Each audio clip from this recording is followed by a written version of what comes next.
कहानी की शुरुआत में हमें बताया जाता है कि आज से 3 साल पहले लेजेंडरी हीरो ने नर्क के दरवाजे को बंद कर दिया था, लेकिन वो दरवाज़ा अब वापस से खुल चुका है जिसके अंदर बहुत सारे डीमंस हैं। फिर कहानी शिफ्ट होती है 3 महीने बाद, जहाँ पर हमें एक छोटे से विलेज में रहने वाले स्काउट नाम के फार्मर को दिखाया जाता है, जो कि हमारा मेन प्रोटेगनिस्ट भी है। स्काउट को मूलियाँ उगाने का बड़ा शौक है। जब वो अपने खेत में एक परफेक्ट शेप की मूली देखता है तो उसकी खुशी का कोई ठिकाना ही नहीं रहता है। वो उस मूली को सॉक्स पहनाने लगता है। उसकी इस हरकत को देखकर उसके बचपन की दोस्त यूनो उसके पास आती है और उससे चिल्लाते हुए कहती है कि आखिर तुम ये क्या कर रहे हो। जिस पर वो बोलता है, तुम्हें दिख नहीं रहा है मैं अपनी प्यारी सी मूली को सॉक्स पहना रहा हूँ। इस पर यूनो कहती है कि तुम्हारे जैसा पागल पूरे गांव में नहीं है। तुम्हारी उम्र में तो लेजेंडरी हीरो डीमंस को मारा करते थे और तुम क्या कर रहे हो। ये सुनकर स्काउट को बुरा तो लगता है, लेकिन वो उससे कहता है कि उसकी तो किस्मत अच्छी थी जो होली स्वॉर्ड ने उसे चुना, लेकिन फिर भी वो एक छोटी सी सील को नहीं संभाल पाया और अब डीमन पूरी दुनिया पर हमला कर रहे हैं। यूनो कहती है कि तभी तो लेजेंडरी हीरो एडवेंचर पे निकला है उन डीमंस को मारने के लिए। इस पर स्काउट मन में सोचता है कि मुझे इससे घंटा भी फर्क नहीं पड़ता है, बस वो डीमंस मेरे खेत को और तुम्हें कुछ ना करे। और वो ये सोचते हुए यूनो की थाइस को हवस की नजरों से देखने लगता है, तो यूनो उसे एक किक मार देती है और उससे कहते हैं कि तुम्हारी हरकतें अगर ऐसी ही रही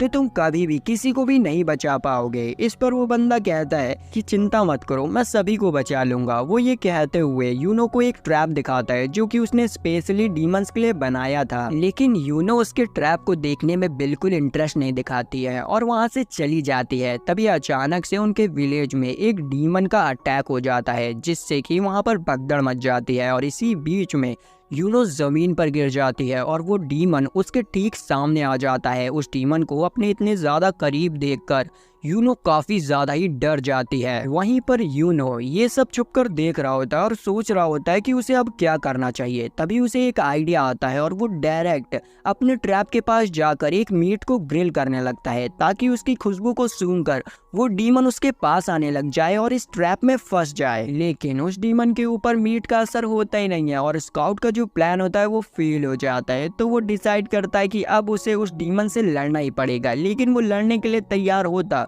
उससे पहले ही वहां पर लेजेंडरी हीरो आ जाता है और उस डीमन को एक ही अटैक में खत्म कर देता है, जिसके बाद सभी विलेजर्स सयन का शुक्रिया अदा करते हैं और यूनो तो उससे फ्लर्ट करने लग जाती है, क्योंकि आज से 3 साल पहले यूनो को सयन ने बचाया था और तब से यूनो उसे पसंद करने लग गई थी। यूनो को ऐसे फ्लर्ट करता हुआ देखकर स्काउट तो अंदर से बहुत ज्यादा ही जल रहा होता है और वो यूनो से कहता है कि मैंने भी तुम्हें बचाने की कोशिश की थी, लेकिन यूनो उससे कहती है कि भाड़ में जाओ, जिससे कि हमारे बंदे का दिल टूट जाता है। तभी अचानक से एक और डीमन की दहाड़ने की आवाज सुनाई देती है, जिसे सुनकर सभी लोग बहुत ज्यादा ही डर जाते हैं, लेकिन असल में वो तो सयन के पेट की आवाज होती है, क्योंकि उसे बहुत ज्यादा ही भूख लग रही होती है। तो यूनो उससे कहती है कि चलो मेरे घर में खाना खाने चलो, लेकिन तभी उसे स्काउट के बनाए हुए मीट की महक आती है। तो वो बिना सोचे समझे उसके मीट के पास चला जाता है और वो जैसे ही वहां पहुंचता है वो स्काउट के बनाए हुए ट्रैप में गिर जाता है। ये देखकर वो लोग बहुत ज्यादा हैरान होते हैं और जल्दी से उस ट्रैप के पास जाते हैं और देखते हैं कि लेजेंडरी हीरो एक छोटी सी ट्रैप में फंसकर मर गया है। ये देखकर वो लोग बहुत ज्यादा ही हैरान रह जाते हैं और सारा दोष स्काउट पर डालने लगते हैं, क्योंकि ये जो ट्रैप है वो स्काउट ही ने बनाया था।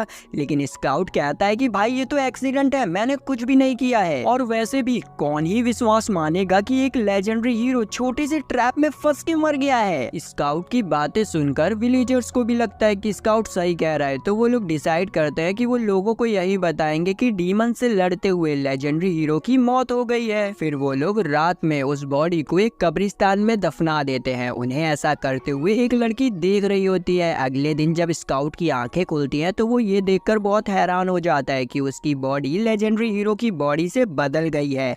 उसे पहले लगता है कि वो सपना देख रहा है, तो वो यूनो के घर जाता है।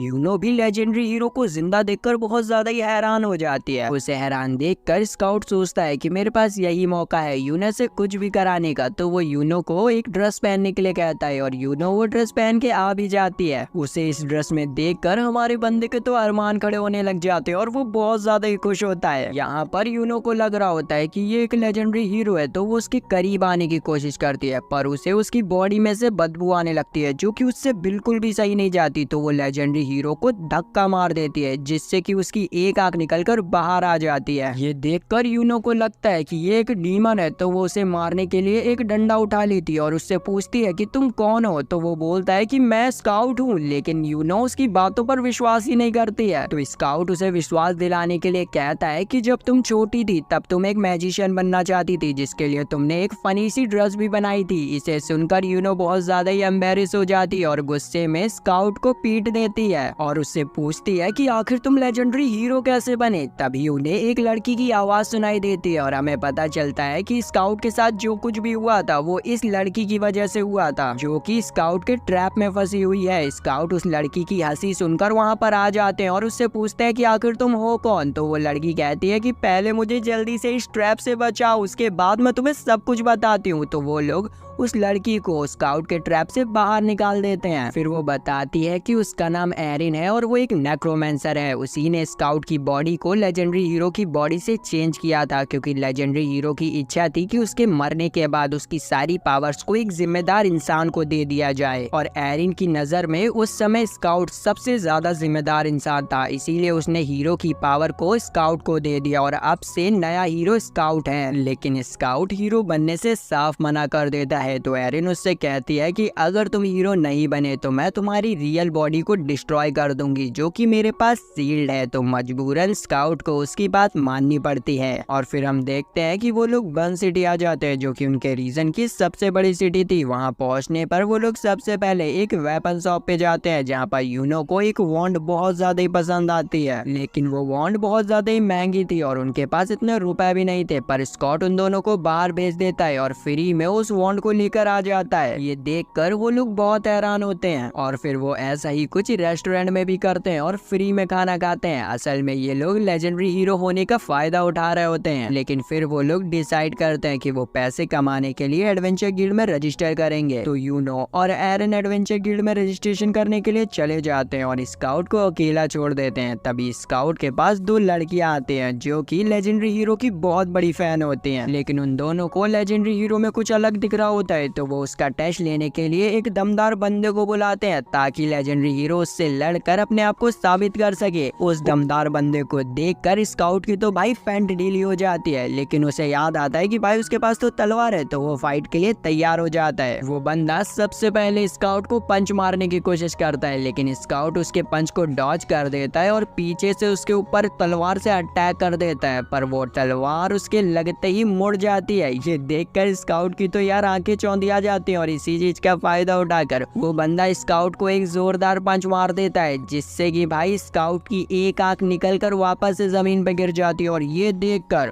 सबको लगने लगता है कि ये एक बहरूपिया है। तभी सीन एरिन और यूनो की तरफ शिफ्ट होता है, जिन्हें की एडवेंचर गिल्ड में एक जॉब मिल जाती है, जिसमें कि उन्हें हर एक डीमन को मारने पर 3000 सिल्वर कॉइन मिलने वाले थे। तभी उनके पास केविल नाम का एक बंदा आता है, जो कि पहले लेजेंडरी हीरो का राइट हैंड हुआ करता था। वो एरिन से पूछता है कि अगर तुम यहाँ पर हो तो लेजेंडरी हीरो भी यही होगा। तो एरिन उसे बताती है कि लेजेंडरी हीरो मर चुका है और फिर वो उसे स्काउट के बारे में भी सब कुछ बता देती है। ये सुनकर वो बहुत ज्यादा ही शॉक हो जाता है। इधर दूसरी तरफ हम देखते हैं कि शहर वालों ने शहर के बीच में स्काउट को एक पिलर पर बांध दिया होता है और वो उसे जलाकर मारने वाले होते हैं, लेकिन सही समय पर वहां पर केविल आ जाता है, जो कि स्काउट को रस्सियों से छुड़ा देता है और फिर उसे एक सीक्रेट स्वॉर्ड देता है और उससे कहता है कि इस तलवार को बड़ा करने के बारे में सोचो। जैसे ही वो ऐसा करता है वो स्वॉर्ड बहुत ज्यादा ही बड़ी हो जाती है, जिसे देखकर सारे शहर वालों को यकीन हो जाता है कि यही लेजेंडरी हीरो है। फिर होटल पहुंचने पर स्काउट एरिन से पूछता है कि आखिर मेरी स्वॉर्ड बार बार बैंड क्यों हो रही है। इस पर एरिन उसे बताती है कि शायद तुम्हारा माना लेवल बहुत ज्यादा ही कम है, जिस वजह से ये स्वॉर्ड तुमसे हैंडल नहीं हो रही है। ये सुनकर केविल एरिन से कहता है कि तुम चाहो तो मुझे हीरो बना सकती हो। इस पर यूनो और स्काउट दोनों ही मान जाते हैं, पर एरिन इससे मना कर देती है और कहती है कि जिसने हीरो को मारा है वही अगला हीरो बन सकता है। ये सुनकर केविल स्काउट के ऊपर तलवार तान देता है और कहता है कि अगर ऐसा ही है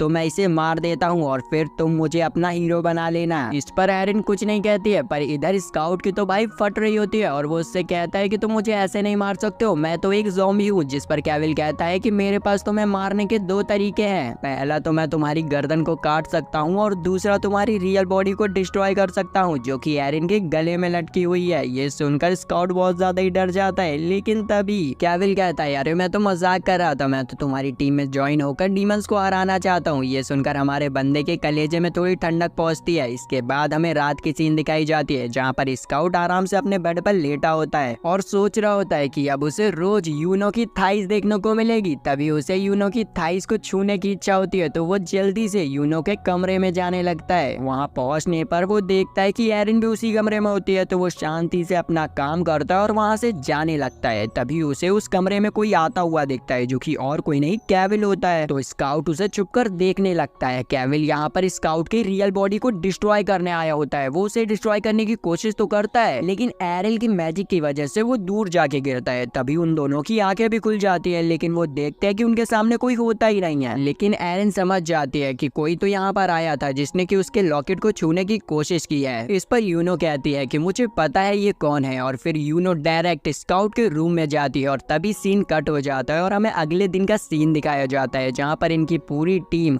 डीमंस को मारने के लिए निकली होती है। वहीं पर हम स्काउट को देखते हैं, जिसकी हालत देखकर हम समझ सकते हैं कि रात में उसके साथ क्या हुआ होगा। केविल भी उससे पूछता है कि आखिर तुम्हें क्या हो गया, तो वो बताता है कि कल रात मैं यूनो को देखने गया था, लेकिन यूनो को लगा कि मैंने एरिन के लॉकेट को चुराने की कोशिश की है, इसीलिए उसने मेरी हालत ऐसी कर दी। ये सुनने के बाद केविल उससे पूछता है कि क्या तुमने वहाँ पर कुछ अजीब देखा था, जिस पर स्काउट मना करते हुए कहता है कि मैं तो वहाँ से तुरंत ही चला गया था। इस पर केविल कहता है कि चिंता मत करो, मैं इस मिशन के बाद इस पर इन्वेस्टिगेशन करूंगा। लेकिन स्काउट को तो पता होता है कि किसने क्या किया है, पर वो इस समय केविल से पंगा नहीं ले सकता था, क्योंकि केविल उससे बहुत ज्यादा ही ताकतवर था। इसीलिए वो एरिन के पास चला जाता है ताकि वो सेफ रह सके। तभी वो लोग अपनी डेस्टिनेशन पे पहुंच जाते हैं, जहाँ पर एक डीमन एडवेंचरर्स को बहुत बुरी तरीके से मार रहा होता है। तो एडवेंचरर उससे डर कर भागने लग जाते हैं, तो स्काउट भी उनके पीछे भागने लगता है, पर वो डीमन उसे पकड़ लेता है। लेकिन स्काउट जैसे तैसे कर उसके चंगुल से छूट जाता है और उस डीमन के मैजिक के बारे में केविल को बता देता है। तो केविल भी अपनी मैजिक का यूज करता है और उस डीमन को सिर्फ अपने एक ही अटैक में खत्म कर देता है। और फिर केविल उस डीमन के अंदर से एक मैजिकल क्रिस्टल निकालता है, जो कि वो यूनो को दे देता है और उसे बताता है कि इस मैजिकल क्रिस्टल की मदद से अब तुम मैजिक का भी यूज कर सकती हो। इस पर स्काउट कहता है कि ये तो गलत बात है, उस डीमन के बारे में तो मैंने तुम्हें बताया था। लेकिन तभी वो जंगल में से बहुत सारे डीमंस को आता हुआ देखता है, तो वो सभी से डर कर कहता है कि जल्दी से कासल के अंदर चलो। कासल में पहुंचने पर वो लोग अपने सामने बहुत सारे स्केलेटन को पाते हैं, जिन्हें की एरिन कंट्रोल कर उन डीमन से फाइट करने लग जाती है। लेकिन वो स्केलेटन बहुत ज्यादा ही कमजोर होते हैं, तो एरिन उस मैजिकल क्रिस्टल का यूज करती है और फिर से उन डीमन से फाइट करने लग जाती है। इसी बीच एक ठरकी डीमन यूनो के ऊपर एसिड से अटैक करता है, जिससे कि उसके सारे कपड़े पिघल जाते हैं। तो यूनो जल्दी से एक दूसरे कमरे में चली जाती है। उसके पीछे पीछे स्काउट भी वहाँ पर आ जाता है और उससे कहता है कि चिंता मत करो, मेरे पास कुछ कपड़े हैं जिन्हें कि तुम पहन सकती हो। और वो उसे स्विमिंग सूट दिखाता है, जिसे कि वो पहन लेती है। इतने में ही वो ठरकी मॉन्स्टर उनके पास वापस आ जाता है, जिसे देखकर स्काउट उसके ऊपर अपनी तलवार से अटैक कर देता है और उसे पकड़ लेता है। इस बार स्काउट अपनी तलवार का ठीक ठाक यूज कर पा रहा होता है। वो अपनी तलवार को वापस से अपने पास बुलाने की कोशिश करता है, लेकिन वो डीमन उसकी तलवार को पकड़ लेता है। तो वो यूनो से मदद मांगता है। यूनो मैजिकल क्रिस्टल की मदद से अपनी स्ट्रेंथ को बढ़ाती है और फिर उन दोनों को ही पंच मारती है, जिससे कि स्काउट मॉन्स्टर को लेकर दीवार में घुस जाता है। तभी पीछे से केविल आकर यूनो को बेहोश कर देता है और स्काउट के ऊपर बहुत सारी स्पीयर से अटैक करने लग जाता है। लेकिन तभी यूनो वापस से होश में आकर केविल को एक पंच मारती है, जिससे कि वो दीवार में घुस जाता है और वो डीमन भी केविल को नंगा कर देता है। अब इतनी बेइज्जती होने के बाद केविल स्काउट को बताता है कि ये जो एरिन है वो एक डीमन है, इसके पास दिल नहीं पत्थर है। लेकिन स्काउट उसकी बातों पर विश्वास नहीं करता है और उन दोनों को लेकर भागने लग जाता है। वो केविल को चकमा देने के लिए अपनी तलवार की मदद से एक नकली दीवार बनाता है और उसके पीछे छुप जाता है। यहाँ पर केविल भी उसे देख नहीं पाता है और आगे चला जाता है। फिर एरिन उन लोगों को सच्चाई बताने लगती है कि केविल जो कह रहा था वो सच है। वो लोग 300 साल पहले पृथ्वी पे आए थे, लेकिन उनके साथ बिल्कुल भी अच्छा व्यवहार नहीं किया जाता था। पर सयन एक ऐसा बंदा था जो कि एरिन के साथ हमेशा अच्छा व्यवहार किया करता था और उसको एक ह्यूमन की तरह ट्रीट करता था। वो स्काउट से कहने लगती है कि अगर तुम्हें अभी भी मुझ पर विश्वास नहीं है तो तुम मुझे जान से मार सकते हो, लेकिन स्काउट उससे कहता है कि मैं तुम्हें नहीं मारूंगा। और फिर उन लोगों के बीच में कुछ देर बातें होने लगती हैं। इसके बाद हमें कुछ देर बाद की सीन दिखाई जाती है जहाँ पर कैविल स्काउट को पकड़ लेता है। स्काउट कैविल की तरफ अपनी तलवार फेंकता है, तो जैसे ही वो उस तलवार को देखता है तो उसे पता चलता है कि ये तलवार तो नकली है और असली तलवार अभी भी स्काउट के पास है। यहाँ पर हम देखते हैं कि स्काउट ने अपनी तलवार से ब्रिज बना के रखा होता है जो कि अचानक से खिसक जाता है और कैविल का यहीं पर पत्ता कट हो जाता है। फिर बहुत सारे मैजिकल स्टोन्स को कलेक्ट कर वो लोग वापस से सिटी में आ जाते हैं और एडवेंचर गिल्ड से अपना रिवॉर्ड ले लेते हैं। इसके बाद हमें पता चलता है कि विलेज छोड़े उन लोगों को 10 दिन हो गया है, लेकिन यहाँ पर एक प्रॉब्लम आ जाती है कि स्काउट का जो माना होता है वो खत्म होने लग जाता है, जिस वजह से उसकी जो लेजेंडरी हीरो की बॉडी होती है वो पूरी तरीके से गायब हो जाती है और वो पूरा का पूरा स्केलेटन बन जाता है। तभी स्काउट एरन को एडवाइस देता है कि जब तक हीरो की बॉडी रिकवर नहीं होती है तब तक उसे उसकी बॉडी में डाल दिया जाए। जैसे ही हीरो की बॉडी रिकवर हो जाएगी तो एरन उसे वापस से हीरो की बॉडी में डाल दे, लेकिन एरन इससे साफ मना कर देती है और उससे कहती है कि अगर मैंने ऐसा किया तो इसका इफेक्ट डायरेक्ट तुम्हारी बॉडी पे होगा। तभी स्काउट को एक आइडिया आता है और वो एरन से कहता है कि तुम मेरे लिए एक मास्क बना दो जिसको पहनकर मैं किंग के सामने जा सकूं। तो एरन ऐसे ही करती है और उसके लिए एक बढ़िया सा मास्क बना देती है जिसे पहनकर वो डायरेक्ट किंग के पास पहुंच जाता है और उनसे अपनी पेमेंट मांगने लगता है। किंग को लग रहा था कि ये सयन है तो वो उससे कहते हैं कि आज से 2 साल पहले तुमने इस चीज को ठुकरा दिया था, लेकिन अब क्या हो गया, चलो ठीक है मैं तुम्हें सेकंड ऑप्शन देता हूँ। और ये कहने के साथ साथ वो अपनी तलवार उठा लेते हैं और उससे कहते हैं कि तुम मेरी बेटी से शादी कर लो। और आपको पता ही है कि स्काउट कितने बड़ा फट्टू है तो वो तुरंत राजी हो जाता है। लेकिन जब वो प्रिंसेस के रूम की तरफ जा रहा होता है तब वो सोचने लगता है कि मैंने हाँ तो कह दिया है, कहीं प्रिंसेस भी किंग की तरफ बदसूरत ना निकले। लेकिन जब वो पहुंचता है रूम में तो वो देखता है कि यार प्रिंसेस तो किंग से बहुत ज्यादा ही सुंदर होते हैं, लेकिन प्रिंसेस उसे देखते ही अपना दरवाजा बंद कर लेती है क्योंकि उसे लग रहा होता है कि स्काउट एक मॉन्स्टर है। लेकिन स्काउट उसे बताता है कि ये सब जो मेरे साथ हुआ है वो एक कर्ज की वजह से हुआ है, जिस पर वो विश्वास भी कर लेते हैं और वो स्काउट से डायरेक्ट डेट के लिए भी पूछ लेती है। इसे सुनकर स्काउट की आंखों में चमक आ जाती है क्योंकि आज से पहले किसी भी लड़की ने उससे डेट के लिए नहीं पूछा था, तो वो तुरंत ही हाँ कर देता है। इसी दौरान हमें यूनो और एरिन को दिखाया जाता है जिनकी मुलाकात एक डॉक्टर से होती है जो कि उन्हें अपने घर ले जाता है, जहां पर वो उन्हें चाय पिलाते हुए बताता है कि वो एरिन को देखते ही पहचान गया है कि वो एक नेक्रोमैन है, लेकिन वो उसमें कोई भी भेदभाव नहीं करेगा, बस वो उनके ऊपर एक एक्सपेरिमेंट करना चाहता है। जिसे सुनकर वो लोग थोड़े शॉक हो जाते हैं। तो वो बताता है कि उसने एक ऐसी दवा बनाई है जिसका यूज करके नेक्रोमैंस अपनी पावर्स को बढ़ा सकते हैं, लेकिन वो जो दवा है वो बहुत ज़्यादा ही महंगी है जिसे कि वो अफोर्ड नहीं कर सकते हैं। तो वो खुद ब खुद उन्हें एडवाइस देता है कि अगर उन्हें ये दवा चाहिए तो वो एक मॉन्स्टर हंट में पार्टिसिपेट कर उसे जीत कर रुपए ले सकते हैं, जिससे कि वो ये दवा खरीद सकते हैं। तो ये सुनकर वो लोग राजी हो जाते हैं। तभी सीन शिफ्ट होती है और हमें स्काउट को दिखाया जाता है जिसके सामने बहुत सारा खाना रखा होता है। तो बंदा सोच रहा होता है कि आज तो मेरी दावत हो जाएगी, लेकिन इतने में ही प्रिंसेस वहाँ पर आ जाती है जो कि उसके लिए नया मास्क बना के लाई होती है क्योंकि उसका जो पुराना वाला मास्क होता है वो खराब हो चुका होता है। तो बंदा हमारा नया मास्क पहनने में लग जाता है। तभी उसकी नजर प्रिंसेस पे पड़ती है जिसने की टेबल पे रखा हुआ इतना सारा खाना चुटकियों में खत्म कर दिया होता है, लेकिन भाई इतना खाने के बाद भी उन्हें कमजोरी आ जाती है और वो जमीन पर गिर पड़ती हैं। इसी दौरान हम यूनो और एरन को देखते हैं जिन्होंने मॉन्स्टर हंट में पार्टिसिपेट कर लिया होता है। तभी वो लोग वन ऑफ दी 4 नाइट्स में से सिल्विया को देखते हैं जो कि अपनी सिल्वर हेयर्स के लिए जानी जाती है। वो एक खतरनाक मॉन्स्टर को अपनी एक ही तलवार के वार से खत्म कर देती है जिससे कि कोई भी खत्म नहीं कर पा रहा होता है। उसको यूं लड़ता हुआ देखकर ये लोग समझ जाते हैं कि इसके रहते ये लोग यहाँ पर टिक नहीं पाएंगे। तभी उन दोनों के पास कोलन और नीगन नाम के 2 बंदे आते हैं जो उनसे कहते हैं कि हम तुम्हारी मदद करेंगे, और ये कहकर वो उन लोगों को एक मॉन्स्टर के झुंड के पास ले जाते हैं। उन डीमंस को एरन अपनी मैजिक से आराम से हराने लग जाती है, लेकिन तभी उसे पता चलता है कि ये तो एक ट्रैप था जो कि कोलन और नीगन ने उन लोगों को पकड़ने के लिए बिछाया था। वहीं दूसरी तरफ हमें भुक्कड़ प्रिंसेस को दिखाया जाता है जो कि बहुत ज्यादा ही कमजोर हो गई थी, इसीलिए उन्हें एक पोशन पिलाया जाता है जिससे कि उनके अंदर वापस से ताकत आ जाती है और भाई वो वापस से खाना स्टार्ट कर देती हैं। इस बार वो इतना खाती कि भाई वो एकदम से मोटी हो जाती है। हमारे बंदे को ये देखकर हैरानी नहीं होती है कि वो मोटी हो गई है, उसे ये देखकर हैरानी हो जाती है कि भाई इसके कितने ज्यादा बड़े बड़े हो गए हैं, और वो एकदम से उसकी तारीफ कर देता है जिसे सुनकर उस बंदी को अच्छा तो लगता है लेकिन वो ज्यादा कुछ रिएक्शन नहीं दिखाती और उससे कहती है चलो ठीक है, किसी चीज के लिए तो मुझे तारीफ मिली। फिर वो आइजैक के साथ अपनी दवाई लेने के लिए चली जाती है और स्कॉट को वहीं पर छोड़ देती है। इसी चीज का फायदा उठाकर स्कॉट भी वहाँ से भाग लेता है यूनो और एरिन को ढूंढने के लिए। वो उन्हें ढूंढते ढूंढते उसी डॉक्टर के पास पहुंच जाता है जिसे कि हमने शुरू में देखा था। वहाँ पर वो प्रिंसेस को भी पाता है जो कि भैया डॉक्टर साहब से दवाई लेने के लिए आई होती है। लेकिन उन लोगों के जाने के बाद डॉक्टर साहब अपने बेसमेंट में जाते हैं, जहाँ पर हम देखते हैं कि उसने यूनो और एरन को पकड़ के रखा होता है और हमें पता चलता है कि डॉक्टर एक नेक्रोमैन है जो कि लोगों को पकड़कर स्केलेटन बनाते हैं और फिर उन्हें कंट्रोल करते हैं। वो ये सब ह्यूमैनिटी को बचाने के नाम पर कर रहे होते हैं। यूनो यहाँ पर उसे मार तो सकती थी, लेकिन एक रेड कलर के मॉन्स्टर की वजह से वो कुछ कर नहीं पा रही होती है। इधर दूसरी तरफ हम स्काउट और प्रिंसेस को देखते हैं जो कि अपनी डेट को एंजॉय कर रहे होते हैं और इसी बीच हमें प्रिंसेस के बारे में भी पता चलता है कि वो आखिर इतना ज्यादा खाती क्यों है। वो इतना इसीलिए खाती है क्योंकि उसे एक डिसीज है जिसकी वजह से उसका माना बहुत जल्दी ही कम होने लगता है और उस माना को वापस से रीगेन करने के लिए वो एक पोशन का भी यूज करती है जिससे कि उसका माना वापस से रिकवर हो जाता है और फिर वो खाना वापस से स्टार्ट कर देती है। असल में वो डिसीज इसीलिए उसे हुई थी क्योंकि वो बचपन में बहुत ज़्यादा ही इंटेंस ट्रेनिंग किया करती थी, क्योंकि उसका बचपन से सपना था कि वो एक हीरो से शादी करे, इसीलिए वो बहुत ज़्यादा ही ट्रेनिंग किया करती थी। फिर हमें रात की सीन दिखाई जाती है जहाँ पर प्रिंसेस स्काउट को फायरवर्क्स दिखाने लाई होती है। वो उससे पूछती है तुम्हें याद है आज से 3 साल पहले क्या हुआ था, लेकिन स्काउट को तो सच में याद नहीं होता है कि आखिर 3 साल पहले हुआ क्या था, तो वो इस बात को टालने की कोशिश करता है। ये देखकर प्रिंसेस को स्काउट के ऊपर शक होने लगता है और वो उससे पूछ ही लेती है कि आखिर तुम कौन हो, क्योंकि लेजेंडरी हीरो की याददाश्त इतनी भी कमजोर नहीं है कि वो एक छोटी सी बात को भूल जाए।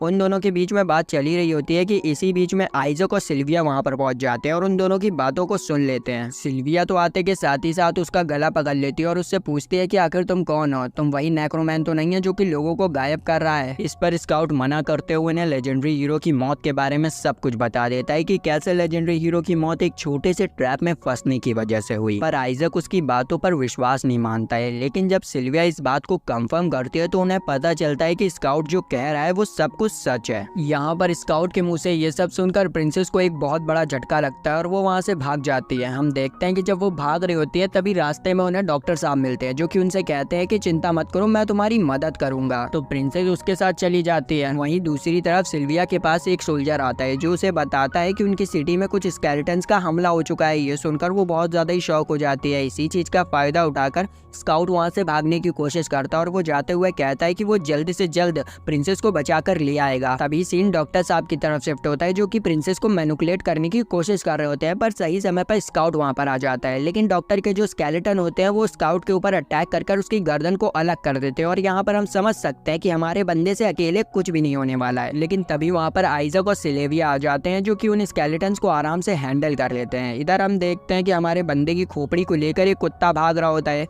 पर सिल्विया उसको वापस से पकड़ लेती है और उसकी बॉडी में वापस से अटैच कर देती है। आइजक तो यहाँ पर स्काउट के ऊपर बहुत ज्यादा ही गुस्सा कर रहा होता है क्योंकि उसी की वजह से प्रिंसेस इतनी बड़ी मुसीबत में पड़ी है और उनके रहते हुए वो डॉक्टर प्रिंसेस को लेकर वहाँ से भाग भी गया है और उन लोगों को पता भी नहीं है कि आखिर प्रिंसेस है कहाँ। लेकिन तभी स्काउट को एक आइडिया आता है और वो उन लोगों को बताता है कि वो वैसे भी स्केलेटन जैसा दिख रहा है, अगर वो उनके स्केलेटन टीम में चला जाता है तो वो जैसे तैसे कर डॉक्टर का पता लगा लेगा और फिर उन्हें प्रिंसेस का भी पता चल जाएगा। यहाँ पर इन दोनों को ये प्लान तो अच्छा लगता है, लेकिन आइजक प्रिंसेस को लेकर थोड़ा टेंशन में होता है क्योंकि प्रिंसेस को 2 मिनट में तो भूख लगने लगती है। अगर उसे खाना नहीं मिला तो वो बेहोश हो जाएगी और उस समय उनके पास वो पोषण भी नहीं होगा जिससे कि वो उसे वापस से रिकवर कर ले। इसीलिए वो बहुत ज्यादा ही परेशान होता है। उसको परेशान देखकर हमारा बंदा मौके पे चौका मारता है और प्रिंसेस का सारा किडनैपिंग का दोष आइजक पे लगा देता है। आइजक ये सब सुनकर बहुत ज्यादा ही दुखी हो जाता है और सोचने लगता है कि भाई मैंने ये सब क्या कर दिया। वो यहाँ पर रो ही रहा होता है कि तभी सामने वाली दीवार तोड़कर यूनो उनके सामने आ जाती है, जिसे देखकर वो लोग बहुत ज्यादा ही हैरान हो जाते हैं। तभी हमें कुछ समय पहले की सीन दिखाई जाती है जहाँ पर हमारी बंदी बीड़ियों में बंधी होती है। तभी कॉलिन उसके पास आता है तो यूनो उससे पूछती है कि एरिन कहाँ है और तुम लोगों का प्लान क्या है,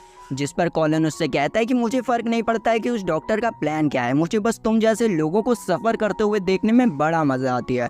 ये सुनकर हमारी बंदी की बुद्धि खिसक जाती है और वो अपनी बीड़ियां तोड़कर कॉलिन को एक कस कर पंच मारती है। फिर वो उसे कुर्सी में बांधकर एरिन की लोकेशन निकलवा लेती है। फिर यूनो स्काउट के साथ एरिन के पास पहुंच जाती है। वो लोग देखते हैं कि एरिन अपने नाक के पानी के सैलाब में डूबी हुई है, तो वो लोग रॉक पेपर सीजर करने लगते हैं ताकि वो डिसाइड कर सकें कि सबसे पहले एरिन को बचाने कौन जाएगा, क्योंकि भाई कोई भी उसे बचाने नहीं चाहता था इस हालत में। वहीं दूसरी तरफ हम डॉक्टर साहब को देखते हैं जो कि प्रिंसेस को लेकर एक रिचुअल कर रहे होते हैं ताकि उसकी जो बीमारी है वो ठीक हो सके। लेकिन असल असल में वो एक ऐसा रिचुअल कर रहा था जिससे वो सभी लोगों को स्केलेटन में बदल दे, ताकि इस दुनिया में जो भेदभाव होता है वो खत्म हो जाए, क्योंकि ना इंसान रहेंगे ना भेदभाव होगा। लेकिन प्रिंसेस इस प्लान से बिल्कुल भी खुश नहीं होती है। वहीं हम देखते हैं कि हमारे जो स्काउट की टीम होती है वो वहाँ पर पहुंच चुकी होती है। यहाँ पर स्काउट एरन अटैक करने के लिए सही मौके का इंतजार कर रहे होते हैं। जैसे ही प्रिंसेस डॉक्टर से रिचुअल करने से मना करती है, वैसे ही स्काउट स्विंग करते हुए आता है और डॉक्टर को एक पंच खींच के मार देता है। लेकिन उसकी बॉडी तो स्केलेटन की होती है, इसीलिए डॉक्टर पे ज्यादा असर नहीं होता है और उल्टा हमारे बंदे का ही हाथ टूट जाता है। लेकिन चिंता मत कीजिए, यहाँ पर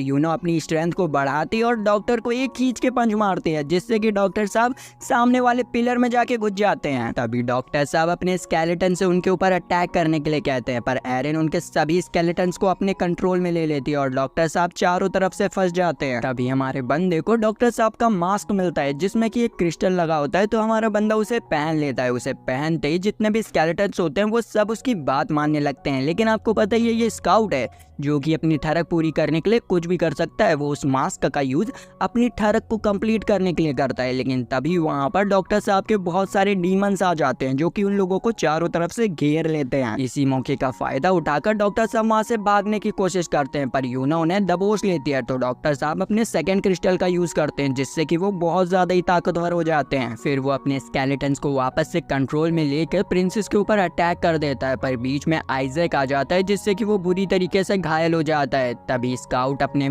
तलवार से बीच में एक बैरियर बना लेता है और उन सभी को लेकर वहां से भाग जाता है। लेकिन डॉक्टर साहब जमीन पर पड़े हुए आइजैक के ब्लड की मदद से उनका पीछा करते हैं, पर वो ब्लड तो नकली होता है जो कि स्काउट ने रैम्बो बेरी की मदद से बनाया होता है ताकि वो डॉक्टर साहब को उलझा सके। यहाँ पर स्काउट की टीम आपस में बातें करने लग जाती है। प्रिंसेस कहती है कि अगर हमें डॉक्टर से फाइट करनी है तो हमें ताकतवर बनना होगा। तभी आइजैक प्रिंसेस से कहता है कि आप इन लोगों में अपना फ्लूइड बांट दीजिए ना, जिससे कि इन लोगों का माना लेवल बढ़ जाए। लेकिन इस चीज को करने के लिए उन लोगों को प्रिंसेस का आंसू और पसीने की जरूरत पड़ेगी। पर आइजैक बताता है कि प्रिंसेस ने इतनी इंटेंस ट्रेनिंग कर ली है कि अब उनका आंसू और पसीना निकलता ही नहीं है। लेकिन हमारे स्काउट सिंस को पता है कि आखिर प्रिंसेस का पसीना कैसे निकलवाना है, तो हमारा बंदा प्रिंसेस का पसीने निकालने के लिए तैयार हो जाता है। लेकिन तभी वो बीच में रुक जाता है और कहता है कि डॉक्टर भी फ्लूइड का इस्तेमाल तो नहीं कर रहे हैं अपने माना लेवल को बढ़ाने के लिए। मुझे तो ये लगता है कि डॉक्टर नेक्रोमैन है ही नहीं। तभी तो वो मैजिकल क्रिस्टल का यूज करते हैं स्केलेटन्स को कंट्रोल करने के लिए। एरिन इस पर बताती है कि अगर वो असली नेक्रोमैन होगा तो वो अपने स्केलेटन की मदद से कुछ भी देख सकता है। वहीं पर हमारे बंदे को एक आइडिया आता है और उन लोगों को बताता है कि वो एक नकली स्केलेटन बनकर उसके पास जाएगा और उसके सेकंड क्रिस्टल को लेने की कोशिश करेगा। लेकिन भाई ये प्लान पूरी तरीके से फेल हो जाता है। डॉक्टर साहब पहचान जाते हैं कि ये एक इम्पोस्टर है। लेकिन तभी यूनो और एरन अपनी पावर बढ़ा के वहाँ पर जितने भी स्केलेटन्स होते हैं उन्हें ढेर कर देती हैं और तबाही मचा देती है। पर यहाँ पर डॉक्टर साहब भी बहुत ज्यादा ही चालाक होते हैं। वो अपने सेकंड क्रिस्टल का यूज कर अपनी पावर उड़ाते हैं और उन लोगों की बैंड बजाने लगते हैं। लेकिन हमें पता चलता है कि यहाँ पर प्लान तो कुछ और ही होता है। हम देखते हैं कि प्रिंसेस एक ऊंची पहाड़ की चोटी पे खड़ी होती है और वहां से निशाना मार रही होती है डॉक्टर साहब के क्रिस्टल की ओर, और वो भाई एक सटीक निशाना मारती है जिससे कि उनके हाथ से क्रिस्टल छूट जाता है और डॉक्टर साहब का यहीं पर खेल खत्म हो जाता है। अब वो लोग अपनी जीत का जश्न मना ही रहे होते हैं कि तभी पीछे से वही लाल कलर का मॉन्स्टर आ जाता है जिसने कि सिल्विया को बुरी तरीके से हरा दिया होता है। वो आते के साथ ही साथ प्रिंसेस के ऊपर अपने लेजर बीम से अटैक कर देता है, पर प्रिंसेस को बचाने के चक्कर में हमारा बंदा बीच में आ जाता है और शहीद हो जाता है। ये देखकर यूनो को बहुत ज्यादा गुस्सा आता है और वो अपने दोनों मैजिकल क्रिस्टल का यूज कर उस मॉन्स्टर से फाइट करने लग जाती है। लेकिन भाई वो मॉन्स्टर बहुत ज्यादा ही ताकतवर होता है। वो यूनो को भी हरा देता है। यूनो को हराने के बाद वो डायरेक्ट एरन के पास जाता है और उसे देखते ही वो पहचान जाता है कि ये तो एक नेक्रोमैन है। तो भाई वो अपनी प्रिंसेस को छोड़कर वो एरन के पीछे पड़ जाता है और उसे भी बहुत बुरी तरीके से मारने लग जाता है। जब इन लोगों की गुत्थम गुत्थी चली रही होती है उसी दौरान हमारी प्रिंसेस स्काउट के पास होती है और उससे कह रही होती है कि उठो, हमें तुम्हारी जरूरत है। लेकिन भाई स्काउट के फेस पे कोई भी एक्सप्रेशन नहीं होता, तो उसे लगता है कि भाई स्काउट का टिकट कट चुका है। तो भाई वो इमोशनल होकर रोने लग जाती है और यहाँ पर उसका जो आंसू होता है वो फ्लूइड से कई ज्यादा ही ताकतवर होता है और वो आंसू हमारे बंदे के मुंह में चला जाता है जिससे कि वो ग्लो अप हो जाता है और वो वापस से रिकवर हो जाता है अपने पुराने फेस में, मतलब सयन वाले फेस में। अब उसका माना बढ़ चुका था तो वो अपनी तलवार को एक बहुत बड़ी मूली में कन्वर्ट कर लेता है और उसी मूली से उस मॉन्स्टर के ऊपर अटैक कर देता है और खत्म कर देता है। यहाँ पर हमें पता चलता है कि इस मॉन्स्टर को एक डिएगो नाम का नेक्रोमैन कंट्रोल कर रहा था और उसी नेक्रोमैन के पास हमें एक क्रीबिस नाम का नेक्रोमैन भी दिखाया जाता है। तभी सीन कट होती है और हम देखते हैं कि डॉक्टर साहब ने इतना बड़ा कांड किया होता है, इसीलिए उन्हें जेल में डाल दिया होता है। अब हमारे बंदों का भी यहाँ से पूरा काम खत्म हो चुका होता है, तो वो लोग अपने सफ़र के लिए तैयार हो जाते हैं। जाने से पहले प्रिंसेस स्काउट को सिरप देती है ताकि वो अपनी बॉडी को मेंटेन कर सके। तो हमारा बंदा हमारी बंदी के बहुत अच्छी तरीके से जांघों की तारीफ करता है और उससे पूछता है कि क्या तुम हमारी टीम में ज्वाइन होकर हमारे साथ सफ़र पे चलोगी। लेकिन प्रिंसेस उसे मना कर देती है क्योंकि भाई वो प्रिंसेस है और उसके भी कुछ कर्तव्य बनते हैं अपनी कंट्री के लिए। वहीं पर किंग हमारी टीम को एक बहुत बड़ी बग्गी देता है उनके सफ़र के लिए। उन लोगों को जाने से पहले आइजक उन्हें एक लेटर देता है जो कि प्रिंसेस ने उनके लिए भेजा होता है। जब स्काउट बग्गी में बैठ जाता है तो वो उस लेटर को खोलकर पढ़ता है। उसमें लिखा होता है कि अपने पीछे वाले बक्से को खोल कर देखो। तो हमारा स्काउट जाता है और अपने पीछे वाले बक्से को खोलता है। जैसे ही वो उस बक्से को खोलता है तो उसमें से भाई प्रिंसेस निकलती है। यहाँ पर हमें पता चलता है कि प्रिंसेस का भी इन लोगों के साथ जाने के मन था, इसीलिए उसने आइजक के साथ मिलकर अपने आप को इस बक्से में फिट किया और उन लोगों के साथ आ गई। अब इन लोगों की टोली चोली हो गई होती है, मतलब भाई अब ये 3 से 4 हो गए होते हैं। फिर हमें कुछ देर बाद की सीन दिखाई जाती है जहाँ पर ये लोग एक जगह रेस्ट करने के लिए रुके होते हैं। यहाँ पर हमें यूनो से पता चलता है कि स्काउट का जो माना है वो बहुत तेजी से कम हो रहा है, क्योंकि उसका आधे से ज्यादा माना उसकी बॉडी को हील करने में लग जाता है और जितना बचा माना है उससे वो थोड़े बहुत काम कर लेता है। लेकिन अब स्काउट वो भी नहीं कर सकता है। तभी एरन को एक कबूतर मिलता है जो कि सिल्विया ने भेजा होता है, लेकिन ये भुक्कड़ लोगों से पकाकर खाने वाले होते हैं। पर प्रिंसेस देखती है कि उस कबूतर के पैरों पर एक लेटर बंधा है, तो वो उन लोगों को रोक लेती है। फिर वो लोग उस लेटर को पढ़ते हैं जिसमें लिखा होता है कि सिल्विया अब ठीक हो चुकी है और उसने उन लोगों के लिए एक टास्क भेजा है। वो चाहती है कि वो लोग नॉर्थ ईस्ट में जाएं ताकि वो और भी नेक्रोमैंस का पता लगा सके और उन्हें खत्म कर सके। लेकिन स्काउट साफ मना कर देता है और उस लेटर में भी लिख देता है कि हम ऐसा कुछ भी नहीं कर पाएंगे, क्योंकि भाई उसका मेन मिशन यही है कि हेल गेट को बंद कर वो सभी की रक्षा करे और वो यही करेगा सबसे पहले। इसके बाद हमें नेक्स्ट सिटी की सीन दिखाई जाती है जहाँ पर स्काउट की पूरी टीम को प्रिंसेस की वजह से एक जगह पर दावत पे बुलाया जाता है। वहाँ पर प्रिंसेस स्काउट से पूछती है कि क्या तुम मुझसे शादी करोगे, मैं तुम्हारे साथ रहना चाहती हूँ। इसे देखते हुए एलिन को बहुत ज्यादा ही जलन होती है और वो स्काउट को पकड़ के कहती है कि नहीं, ये मुझसे शादी करेगा, मैं इसके साथ एक सिंपल जिंदगी जीना चाहती हूँ। और भैया ये दोनों ही बंदी हमारे नल्ले से बंदे के लिए लड़ने लगते हैं आपस में, जो कि आप और हम बिल्कुल भी नहीं समझ पाएंगे क्योंकि हम लोग नल्ले हैं। फिर हम देखते हैं कि जब ये लोग नहा रहे होते हैं तब भी ये स्काउट के बारे में ही बात कर रहे होते हैं। प्रिंसेस कहते हैं कि चाहे कुछ भी हो जाए मैं तो स्काउट से शादी करके रहूंगी। वो यूनो से भी पूछती है क्या तुम भी स्काउट को पसंद करती हो, जिस पर हमारी बंदी साफ मना कर देती है। लेकिन वो अंदर से बहुत ज्यादा ही कंफ्यूज होती है कि वो स्काउट को पसंद करती है कि नहीं करती है। इतने में ही स्काउट चेंजिंग रूम में आ जाता है और यूनो से पूछता है कि क्या तुम्हारे अंदर मेरे लिए फीलिंग्स है, जिस पर हमारी बंदी उसे भारी भारी गालियां सुना देती है और सयन के बारे में बोलने लगती है। इस पर स्काउट कहता है कि भाई अब तो वो मर चुका है, उसको तो याद मत करो। जिस पर वो बोलती है कि मैं तो याद करूंगी, वही था जिसने की मेरी जान बचाई थी, इसीलिए मैं उसे कभी भी नहीं भूल सकती हूँ। और ये कहकर वो बिना कपड़े पहने ही वहाँ से भाग जाती है। लेकिन बंदी की इतनी गंदी फूटी किस्मत होती है कि जब वो भाग रही होती है तभी उसके ऊपर बहुत सारे ज़ॉम्बीज अटैक कर देते हैं। उन ज़ॉम्बीज में से एक ज़ॉम्बी उसको काट भी लेता है, जिससे कि वो इन्फेक्टेड होने लग जाता है। तभी स्काउट वहाँ पर आता है और देखता है कि यूनो की हालत बहुत बुरी होने लग गई है और बहुत सारे ज़ॉम्बीज ने उसे घेर लिया है। तो वो उसकी मदद करने के लिए वहाँ पर पहुँच जाता है और उन ज़ॉम्बीज से लड़ने का फैसला करता है। लेकिन यूनो उससे कहती है कि हम इनसे नहीं लड़ सकते हैं। तो स्काउट अपने सामने एक बहुत बड़ा बैरियर बना लेता है। लेकिन अचानक से यूनो के ऊपर वो ज़ॉम्बी पूरी तरीके से हावी हो जाता है और यूनो हमारे बंदे को एक पंच मारती है, जिससे कि वो बहुत दूर जाके गिरता है। भैया सारे ज़ॉम्बीज हमारे बंदे के ऊपर टूट पड़ते हैं गंदी तरीके से और अब लग रहा था कि हमारा बंदा भी ज़ॉम्बी बनने वाला है। लेकिन तभी वहाँ पर बिलार्क नाम का बंदा आ जाता है, जो कि आते के साथ ही साथ वहाँ के सभी ज़ॉम्बीज की ऐसी की तैसी कर देता है और हमारे स्काउट और यूनो को बचा लेता है। वहीं हम देखते हैं कि पूरी सिटी में ज़ॉम्बीज का अटैक हो चुका होता है और कुछ ज़ॉम्बीज तो एरिन और प्रिंसेस के ऊपर भी अटैक करने पहुंच जाते हैं। लेकिन हमारी प्रिंसेस एरिन की दी हुई तलवार का यूज कर